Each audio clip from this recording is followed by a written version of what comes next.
Hello everyone, I'm Rahul Jamindar. I'm a data warehouse specialist working in the data analytics team at Hearing Australia in Sydney. I want to start by thanking Dr. Praveen Joshi, Dr. Bharti Deshmukh, and the other patrons and program coordinators of Prerna College of Commerce for giving me a platform to share my opinion about an interesting topic related to the industry that I've been a part of for the last 16 years. I'll give a brief background of my stream of work. So data warehousing is the process of collecting and managing data and information from different systems to provide meaningful business insights. It is a blend of technologies and components which aids the strategic use of data. Let me show you an image. So as you can see, we collect and organize data from different types of systems, put it in central systems using a specific set of processes so that it can be used by business users for analysis. Data analytics is the science that is used to make sense of any set of information from a system. It gives decision makers a good look at their processes and results to make decisions to support their businesses. Some of you might have seen the COVID-19 dashboards, which show the number of people affected around the world on news channels or the internet. That is essentially data analytics. And the information might be coming from a data warehouse solution, which has captured all the data. Now, with all my humility, I never want an audience to presume my knowledge. So I would appreciate if you consider what I'm about to speak of as my take on the challenges and opportunities in the IT sector after the pandemic has changed the world as we know it. The coronavirus pandemic has created challenges in virtually every aspect of business in ways few people could have imagined just a few short months ago. IT is certainly no exception, with chief information officers and other technology leaders working overtime to cope with the disruptions, support the business, and continue to steer transformations into uncertain futures. I want to speak of the biggest challenges that the IT sector is facing amid the COVID-19 pandemic. So the first one is shifting business processes. The COVID-19 pandemic has forced organizations across nearly every industry to alter how they deliver products and services. Take the entire education sector, for example. It has had to close facilities and move to a distance learning model. Just like that, it has had multiple repercussions for IT as well. Let me explain through something you will all relate with. Universities around the world have had to move thousands of courses taught by over hundreds of faculty members online, and that too within a span of days. And hundreds of employees were faced with moving to a remote work environment at the same time. Many faculty members must never have taught fully online before, and so many of the courses would not have been designed to be conducted fully online. And to make that transition right in the middle of a semester, you can imagine. Just like that, in terms of the IT industry, facilitating a full-scale shift in business operations with people, resources, equipment, and connectivity has been a monumental challenge for IT organizations. The next one, supporting the work from home model en-masse. The pandemic has driven millions of people to work from home for the first time, as offices have been shut down to slow the spread of coronavirus. This has meant new challenges in connectivity, security, and management for IT. Employee IT remote setups are very diverse, but a key to success relies upon having a standard setup. Home users may have a very old PC, poor connectivity, outdated or unsupported software, right? Let me tell you that's a big security issue for an IT firm. Some users may also try to use tablets for tasks they did at work in a dedicated enterprise class IT environment. IT organizations need to keep in mind that all activities, skill sets, equipment, and connectivity fit equally into a fully remote world. Understanding this reality maybe the best response is to avoid trying to do too much too soon. The challenge is to implement an IT philosophy where the organization helps each employee to create a sound, solid IT environment where they can remain productive even while working at home. Then there is remaining proactive even in a reactive mode. During the pandemic, businesses have needed to strike a balance between being reactive and being proactive. Crises, by their nature, send organizations into reactive mode as disruptions arise and must be dealt with on the fly. For businesses, this means continuing to adapt their day-to-day business model to best serve clients during the pandemic. That includes launching new initiatives, which is the case with my company. We provided free hearing checks for anyone concerned about their hearing loss, as well as ensured that supporting technology like hearing aids, alarms, doorbells are working efficiently, even during peak periods. But IT must also remain proactive to help keep the organization humming and positioned well for when the pandemic subsides. To be proactive, businesses, in my opinion, need to be collaborative. In my company, our IT department works with the training and marketing teams to ensure that our digital offerings are designed to be beneficial to both employees and our clients, and that too today, tomorrow, and long after the pandemic is over. As IT professionals, it's our job to have a pulse on the technology landscape in its current and future state. While a portion of our role is reactionary during the pandemic, we do need to think to the future and propose solutions to problems we anticipate the industry will experience. Next is training and retraining employees as well as clients. Now, no one was prepared for the drastic changes that have occurred in the wake of the coronavirus, including having to work from different environments, on different devices, and under different circumstances. Many employees have needed to be trained in how to operate computing devices they have never used before, how to connect to core systems from their home, how to correctly and securely use video conferencing systems, and so on. And this means a massive uptick in user education initiatives. Organizations have had to leverage remote desktops, virtual private networks, or VPNs as we call them, and virtual desktop tools to mimic on-site capabilities as much as possible. Supporting a core set of video meeting, collaboration, and telecommunication tools is helping to substitute for face-to-face interactions, just like we are doing right now. User education holds the potential to have a huge positive impact, but only if it does not try to do too much too soon. In my company, we've had practical workshops backed with targeted processes that can be reviewed and changed as the situation evolves. Now, a very important challenge is the need for easy scalability. Many business models in IT, have been turned upside down because of the pandemic. Technology retailers, including hardware, software, and service shops, have seen dramatic increases in online functioning as clients try to avoid physical presence. The cloud, which was already becoming increasingly important for many companies, is now even more vital. If properly architected with scalability, your system within the cloud can be seamless. Now, there might be a few raised eyebrows on what the cloud is. Well, cloud computing simply means storing and accessing data and programs over the internet instead of your computer's hard drive. It ensures on-demand availability of computer system resources, especially data storage, which is called cloud storage, and computing power without direct active management by the user.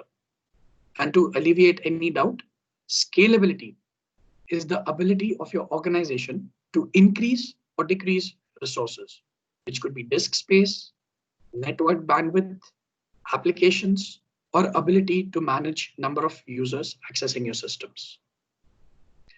The next and if I may say interesting challenge, is managing a remote IT staff. Line of business workers are not the only users who have shifted to the work from home scenario. Many IT staffers are in the same situation, and this presents management challenges for IT organizations. Within an IT organization, governance has never been more important. IT leaders must set clear expectations for IT staff, clearly defining tasks, priorities, and time management. IT leadership must also watch for staff burnout. The situation is proving very stressful for such an extended period, and great leaders must factor this into both short and long-term decisions. An important part of operating a scattered IT team is establishing a remote communications protocol. Because we're not in the office, it is important to step up an efficient way to staff the IT help desk to ensure all initiatives and priorities for each day are handled and provide real-time support to employees and clients. To do so, my company created a weekly town hall meeting, virtually of course, with all employees. During this meeting, the CEO addressed everyone, kept employees informed on corporate plans and evolving processes, talked about the needs of the business and plans for the post-pandemic period. Such a scenario of good communication, being responsive, and communicating with employees are the keys to success in managing remote staff within this new normal paradigm. The next challenge is shifting to organize-wide collaboration. A big part of the work from home strategy is making it easy for people to collaborate from their remote locations. Video conferencing has played a huge role in the effort. And in my case, or in many cases, organizations have had to scramble to get up to speed on deploying and using the latest platforms. My company scrambled to quickly deploy Microsoft Office 365 with Microsoft Teams for conferencing and voice technologies to enable staff to stay connected, whether they are in the office or working from home. There is talk now that meetings will still be virtually conducted on Microsoft Teams post the pandemic. To comply with social distancing measures, which are a challenge in congested meeting rooms. The next challenge, and apologies for saying this, is the one taken not very seriously in India. That is, keeping up employee morale. The pandemic crisis is taking a toll on many, in part because of all the changes that have taken place and the continued unknowns. For IT, there is the added stress of having to support users and clients in remote locations, operating devices, or using software solutions that might not be in complete sync with the corporate IT environment. Boosting morale is vitally important for IT leaders, whether it was via a handwritten thank you note or in-person praise at a team meeting or a pat on the back. The leadership team in my company was always committed to giving credit where credit was due. During the pandemic, that's still a priority, albeit through virtual praise. The need to empower employees, enhance their confidence, engage them effectively, and enable them with full support is important today more than ever. One of the biggest challenges for the IT industry is facing business continuity needs. While nearly every business plans for them, business continuity and disaster recovery more often than not remain theoretical needs. This pandemic has made these issues real for nearly every organization, and all the planning in the world sometimes doesn't prepare a company for what actually happens. For example, a lot of departments at an IT services company might have had plans in place to have people work at home, but they had never ordered or allocated laptops for critical workers. The planning just proves that they could work at home, but when critical workers need to work at home, companies have to rush requests for VPN access, find and set up laptops, and try to quickly train people on the proper and secure ways to do what they need to do. So much remote work has the potential to stress systems. So it is a challenge to proactively reach out to networking vendors to see about temporary expansion of capacity of resources. A key component of a business continuity plan is a disaster recovery plan that contains strategies for handling IT disruptions to networks, servers, personal computers, and mobile devices. The plan should cover how to re-establish office productivity and enterprise software so that key business needs can be met.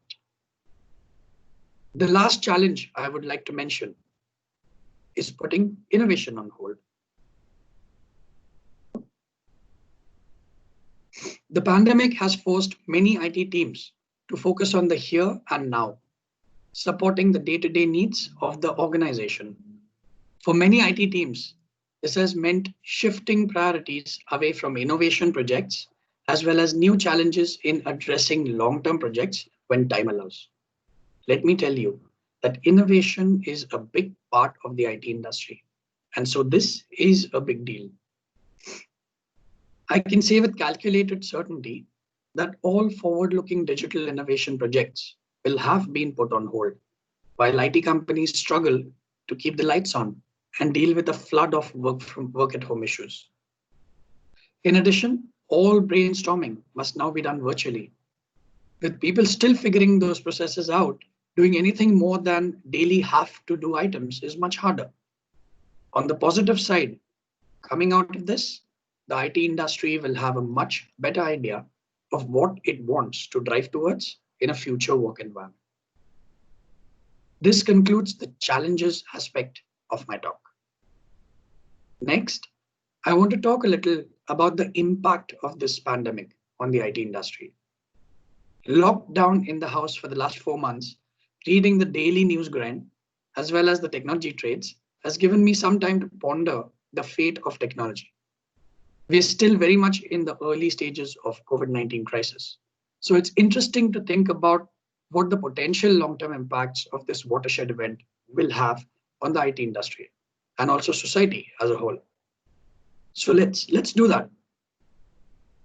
5G on pause. Yes, our wireless and broadband infrastructure needs to be modernized, especially the 4G LTE infrastructure that is supporting a heavily mobile workforce is approaching its limits in its ability to handle increased capacity and the demands of modern mobile applications.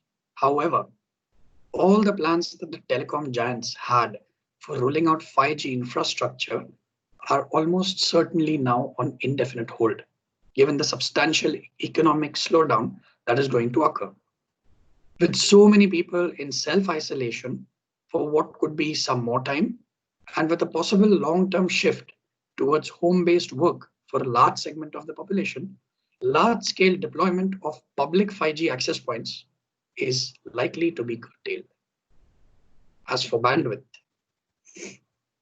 bandwidth is a precious resource to be conserved and not squandered.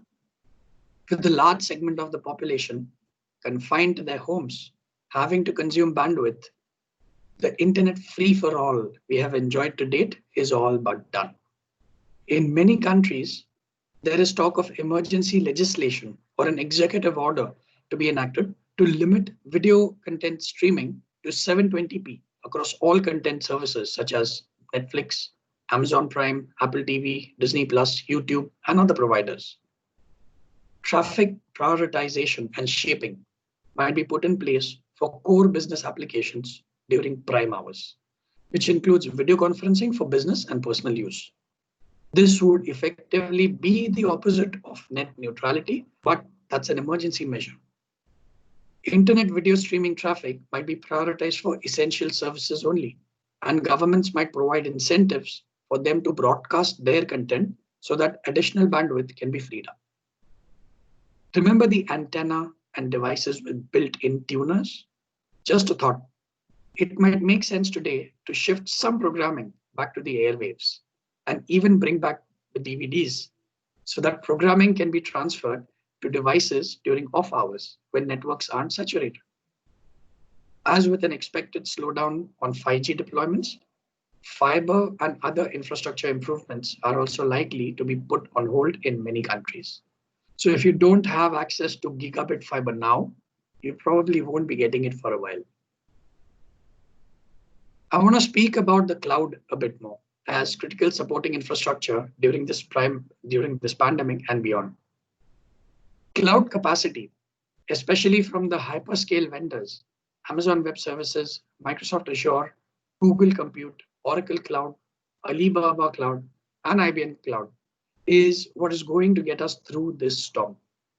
With a remote home-based workforce, remote desktop technologies will be essential until native born in the cloud applications can run core business functions.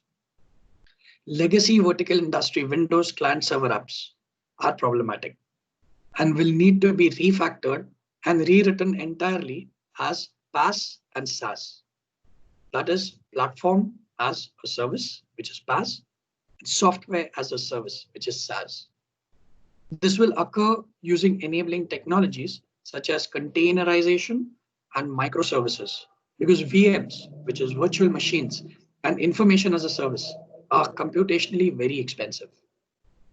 I also believe this pandemic will eventually get us Android and iOS apps in the cloud. It will mean that Android and iOS platforms might eventually get re-architected, and it will occur almost certainly via a partnership with technology giants like maybe IBM or Microsoft. The next one, IT companies might have to rethink in the personal and business computing form factor, which is the personal and business computing devices. If more people are spending time at home, then the notion of smartphones as primary content consumption and communications device will need to be re-evaluated. Additionally, expensive laptops and convertibles will no longer make sense for the majority of end users if the workforce is no longer mobile and commuting to work. In essence, desk work is better accomplished with a full-sized monitor, keyboard, and mouse. Now, these have big implications for IT product companies. If the desktop is going to be increasingly cloud deployed, then it makes a lot more sense for the home worker to be equipped with an inexpensive, solid state, low configuration, thin client terminal that uses bandwidth conserving than an expensive personal computing device. PCs require IT support and more complex provisioning overheads. So two things that will be now in short supply and difficult to implement with a mostly remote workforce. The next one, having to do more with less and holding on to legacy technology.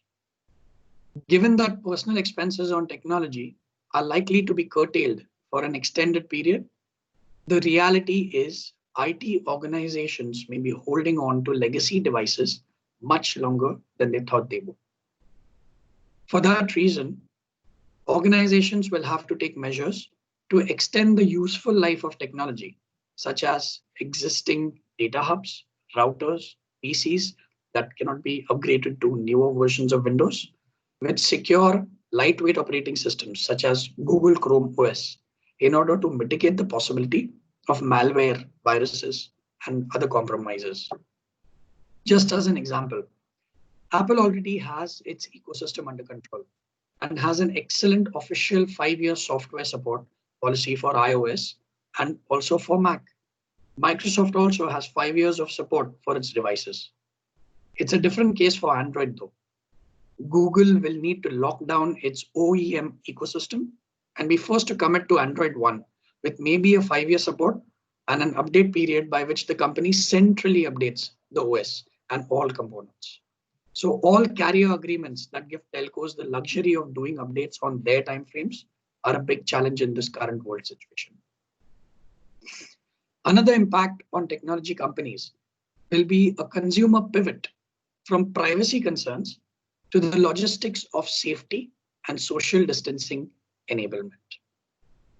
Previous privacy concerns about revealing consumer whereabouts and tracking for the sake of convenience will give way to how best to service a population with a demand for goods and services while still maintaining social distancing requirements. Instead of using your favorite mapping application on your mobile device to tell you about traffic jams and to navigate to where your favorite restaurant or retail business is, there will be a likely shift towards using big data, machine learning, and crowdsourcing to facilitate social distancing and minimize large gatherings. A lot of this will be applied to logistics so that access to goods and services and public places will be rescheduled or scheduled to minimize crowds, using real-time data from smartphones, wearable devices, and vehicles. I need not stress how much this will impact the strategies and corporate plans of IT companies. With a home-based work population, the regular 9 to 5 business days are likely to shift to more flexible working days. And a more significant segment of the workforce is expected to become night people and have off hours and rest during the daytime while others are working. This may also necessitate 24/7 operations for businesses that traditionally did not operate that way. All of these will require enabling technologies for logistics management to serve a population that will always be awake and in need of goods and services all the time. Now, as difficult as it seems, I will attempt to speak about the opportunities that will emerge post-pandemic for the IT industry. I want to divide this into two areas: hardware and software and IT services. Where the hardware and software sectors are concerned, we are all aware in some way that the launch of new smartphones and tablets may have to be deferred due to supply chain constraints. Mobile phone users on contracts will be deferring the replacement of their devices due to lower consumer confidence. While factories in Asia are reopening, companies are experiencing challenges getting production fully running. So the opportunity here is to take the time those companies have to gauge short-term and long-term impact and strategize accordingly. In contrast to the parts shortage and unpredictability of supply chains that is dragging down the industry, software is actually a growth catalyst. Companies with remote working technologies are already seeing increased demand as businesses are looking to increase remote working capabilities. Security software will see tertiary benefits from a growing remote workforce. IT spending on security software will definitely increase as organizations race to secure endpoints, particularly cloud-based tools, log management, and VPNs. And hardware companies, they may see major demand coming from enterprises who might place large orders for laptops, routers, monitors, and mobility devices to support employees now working from home. As I mentioned, the other area is IT services. I read a paper from Deloitte, one of the top 3 consulting companies in the world. They said IT spending forecasts indicate a continued demand for cloud infrastructure services and potential increases in spending on specialized software. Forecasts also anticipate increased demand for communications equipment and telecom services as organizations will encourage employees to work from home and schools move to online courses. While this is a worldview, we do have so many schools and institutes in India as well now that offer online courses. Another opportunity in the IT industry arises from the fact that most organizations do not have a technology stack in place for a reliable business continuity plan.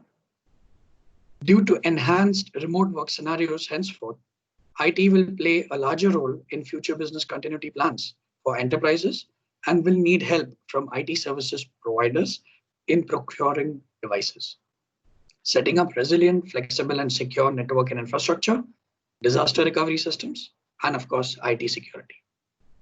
A big opportunity going ahead is also that the need for ever faster access to data and automation will enhance the focus on network equipment and communications, and that as never before. For example, aligning with the National Broadband Network in Australia, or NBN as it is called, and 5G network deployments in India and around the world. So far, I have spoken about the challenges, impact, and opportunities, specifically in terms of the IT industry. But there's a wider world, of course. If I may, I would like to give an opinion on a few ways the coronavirus pandemic could forever change the way we work, be it in any industry. And you saw a little glimpse of that slide. So working in an office could become a status symbol.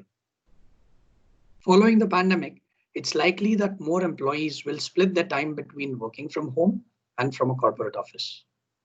People will still gather for work, but the amount of time you work in proximity with others and what your work week looks like will be the biggest cultural shift moving forward. The reason I say this is because my company has started drafting plans to return to office in a phased manner from August, and we have been asked to choose how many days in a week we would still like to work at home, with 3 being the maximum.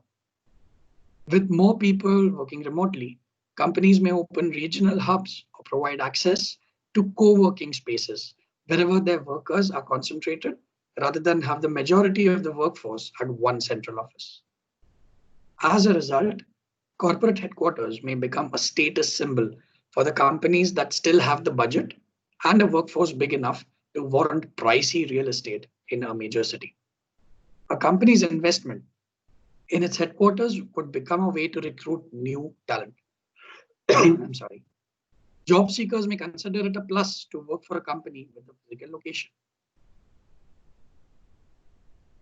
And that could boost brand awareness and overall influence within the industry. Sorry. Most meetings could be replaced by email and instant messages. We can certainly expect our post-pandemic work calendar to contain fewer meetings overall. The pandemic has been a technological equalizer of sorts, where people previously unaccustomed to using tech tools in the workplace have had no choice but to adapt.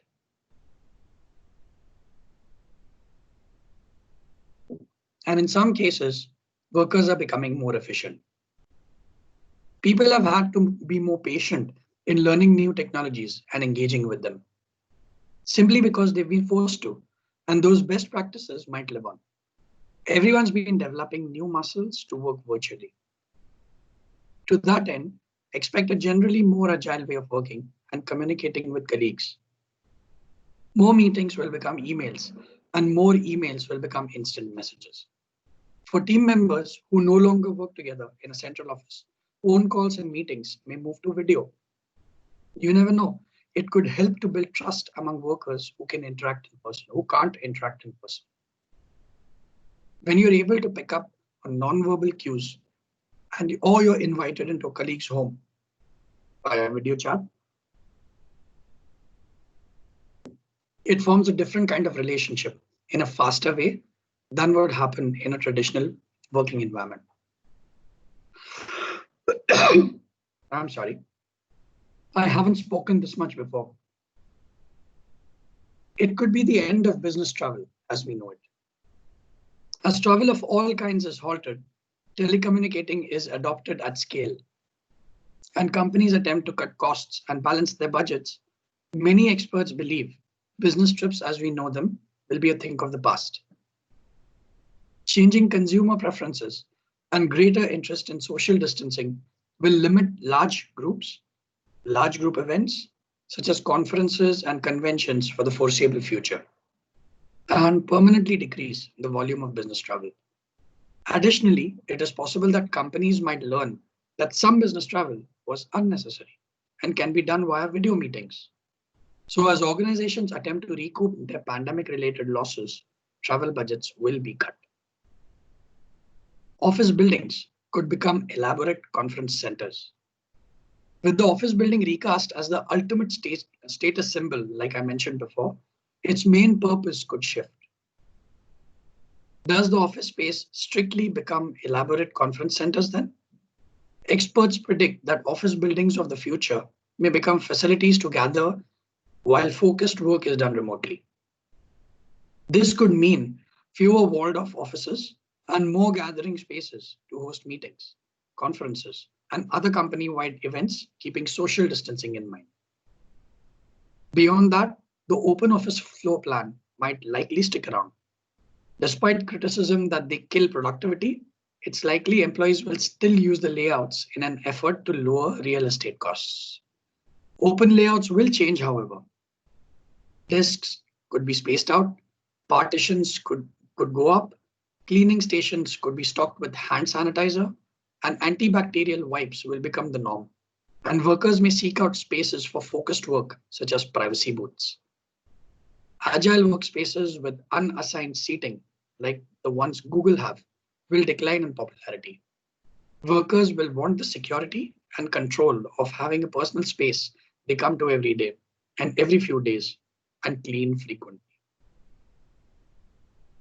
In shared spaces, expect more touchless features such as door sensors, automatic sinks, soap dispensers, and voice-activated elevator banks. Mandatory on-the-job medical screening could become the norm. Health and legal experts predict that on-the-job medical screening, such as temperature checks and antibody tests, will be a reality for those who return to work in the months ahead. And in many cases, it's already happening. To combat the spread of coronavirus among essential workers, some of the biggest employers in the world have begun taking the temperatures of their employees before they are allowed to work. It's also possible that employees may be asked to show some form of immunity certificate, verifying that they have immunity to COVID-19 before they return to work. You must have read it in the news that this approach, in which workers take an antibody test to confirm that they have immunity, is already being embraced in countries like England, which is attempting to roll out an immunity passport program.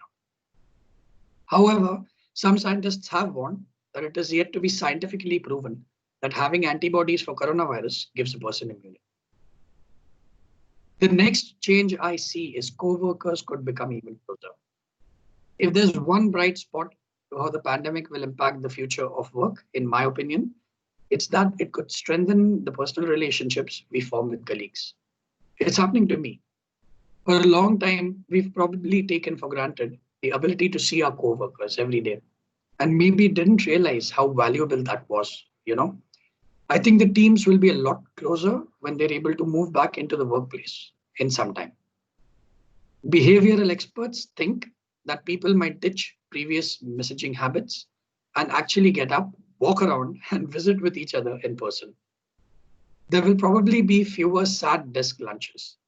Workplace friendships could flourish among colleagues who are relieved or relied on each other during the pandemic, relieved to meet each other, and got to know one another on a more personal level. But despite more in-person interaction, I think handshakes and hugs are definitely on their way out. The next change I see is fashionable face masks could become a thing. Though business casual will likely remain the norm in offices, two new types of apparel could also spring from the pandemic. The rise of work from home office wear and face masks as a socially mandated accessory.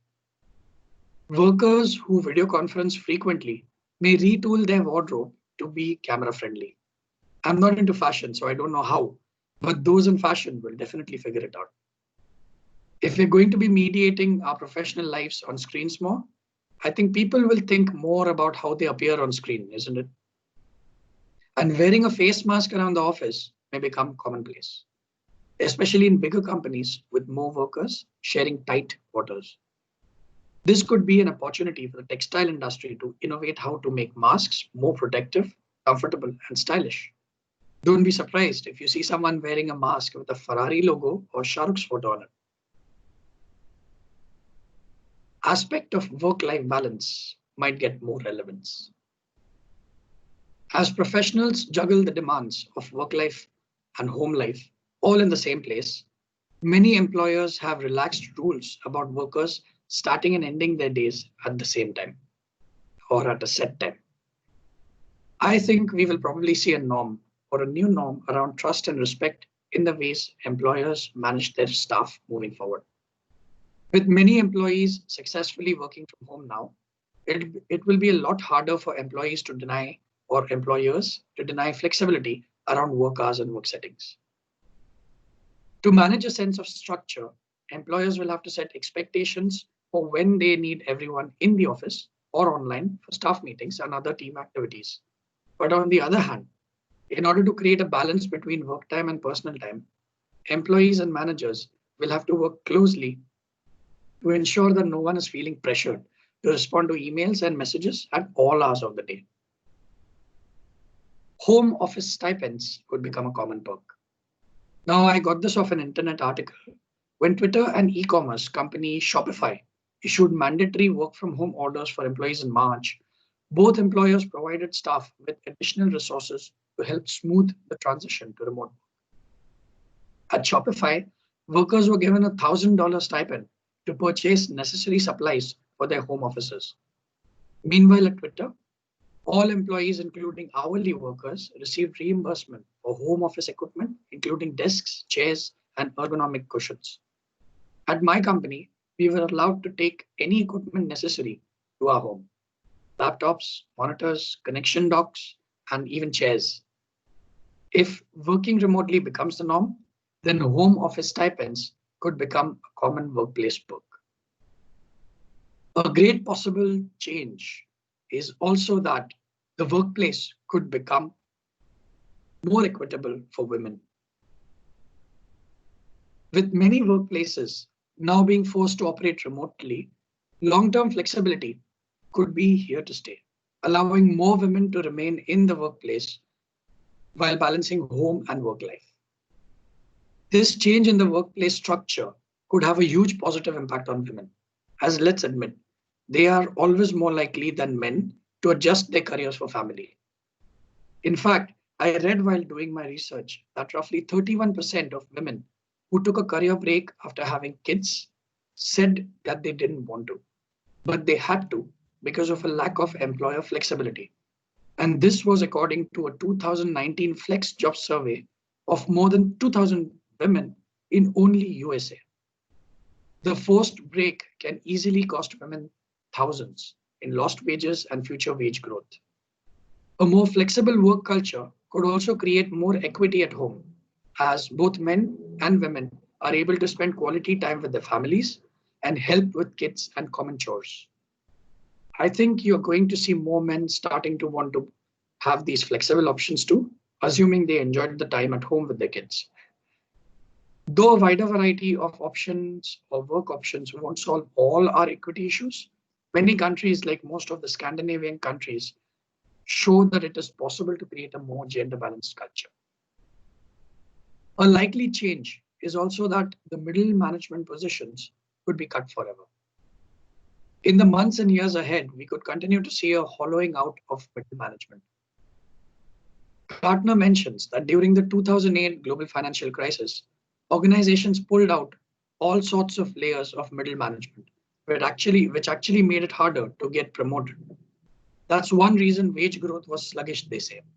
Even when economies recovered and reached new heights, employees were not promoted to middle management roles as frequently, since so many were eliminated during the recession.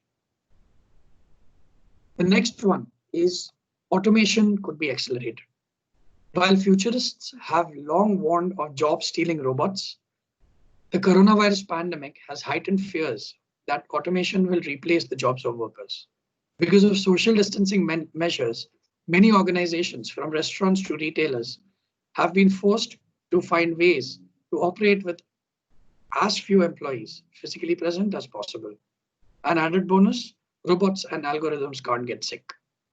So coronavirus has caused an acceleration of some labor trends like automation. There is a huge requirement for the workforce to develop new skills in order to find new jobs, especially for people who have lost their jobs or are out of work. There is significant need for massive upskilling and retraining. So I'm not saying we will all be replaced by robots, but this pandemic will cause companies to be going digital much faster and automate much faster. There could be an increased demand to close the digital divide. Millions of Indians lack access to the internet. This means millions of workers, regardless of industry, are simply unable to work remotely.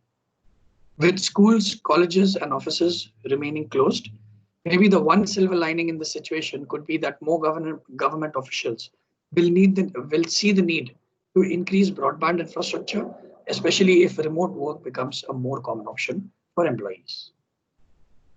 So I will conclude with a brief snippet of the way forward for those who are still awake.